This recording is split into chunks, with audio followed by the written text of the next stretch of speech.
మరో breaking news చూస్తున్నాం. అమరావతిలోని సచివాలయంలో సీఎం చంద్రబాబు జిల్లా కలెక్టర్లతో సమావేశం నిర్వహించనున్నారు. ఈ సమావేశానికి కలెక్టర్లతో పాటు మంత్రులు, కార్యదర్శులు హాజరు కానున్నారు.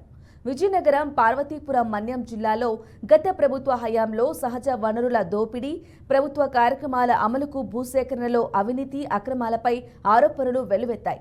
వైసీపీ ప్రభుత్వ హయాంలో మసకబారిన వివిధ రంగాలపై ప్రభుత్వం ఇటీవల శ్వేతపత్రాలు విడుదల చేసింది.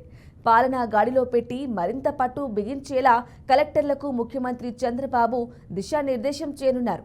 ఇందులో భాగంగా ఇవాళ, రేపు కలెక్టర్లు, ఎస్పీలతో సమావేశం కొనసాగిస్తారు. శాంతి భద్రతలపై చర్చించనున్నారు. కలెక్టర్లు, ఎస్పీలతో జిల్లాలో శాంతి భద్రతలు, గంజాయి సాగు, అమ్మకాలపై కట్టడి వంటి అంశాలపై చర్చించే అవకాశం ఉన్నట్లు తెలుస్తోంది. పౌర సేవలు, ఫిర్యాదుల పరిష్కారంపై చర్చించనున్నట్లు సమాచారం.